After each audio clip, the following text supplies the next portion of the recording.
Hai semua, halo teman-teman, sahabat onlineku dimanapun kalian berada saat ini. Apa kabar kalian hari ini? Semoga semuanya dalam keadaan yang sehat-sehat selalu, dilancarkan jalan rezekinya, tetap semangat, dan tentunya selalu bahagia. Terima kasih sudah mengklik videonya.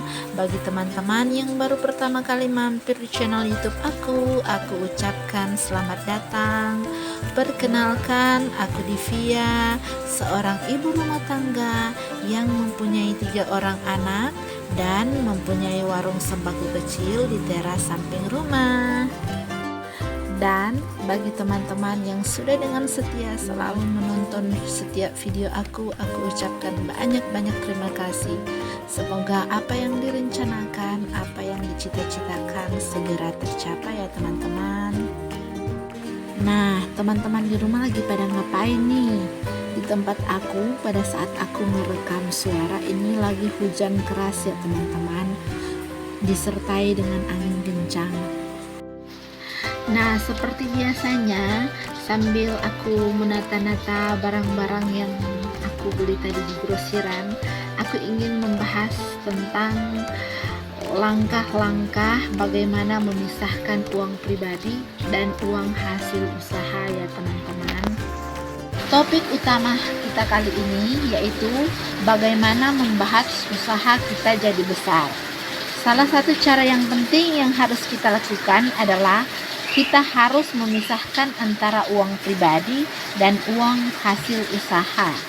Dan itu semua membutuhkan langkah-langkah yang seperti ya teman-teman.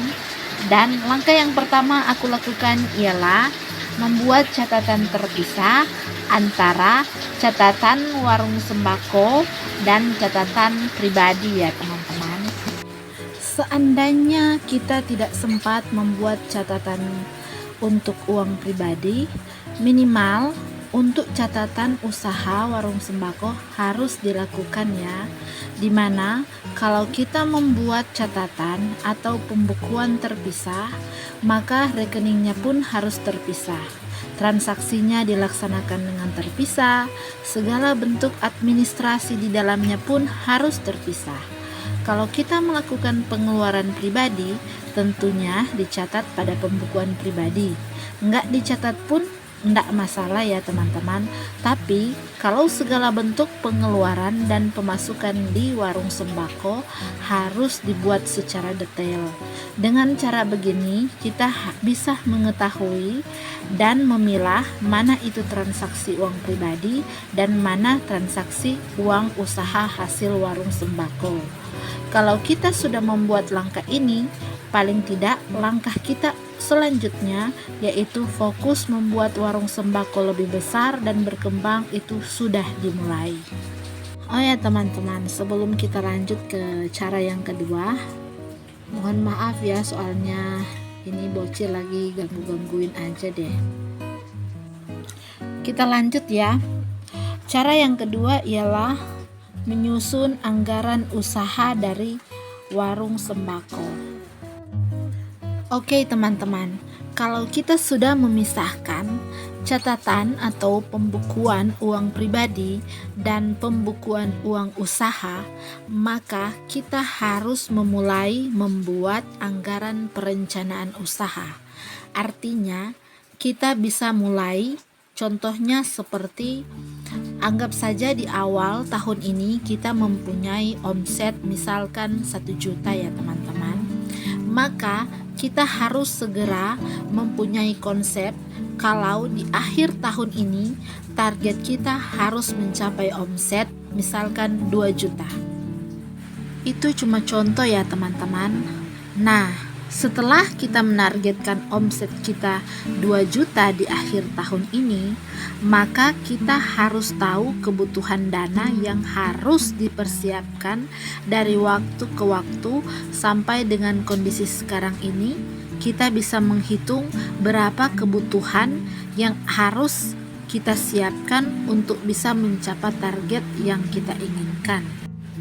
Kalau kita bisa menganggarkan kebutuhan anggaran untuk warung sembako ini, berarti kita juga bisa tahu kalau kita tidak bisa mengambil uang dari hasil warung sembako untuk kepentingan pribadi kita ya teman-teman.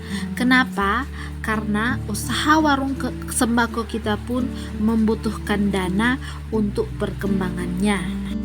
Cara yang ketiga ialah membuat laporan keuangan usaha warung sembako.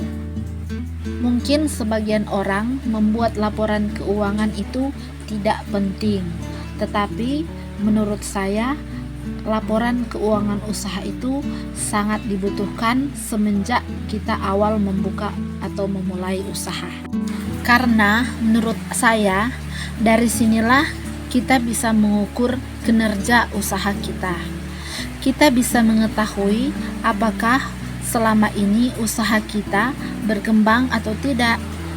Dan dengan membuat laporan keuangan usaha, kita bisa mengetahui kerugian dan keuntungan yang terjadi di usaha warung sembako kita.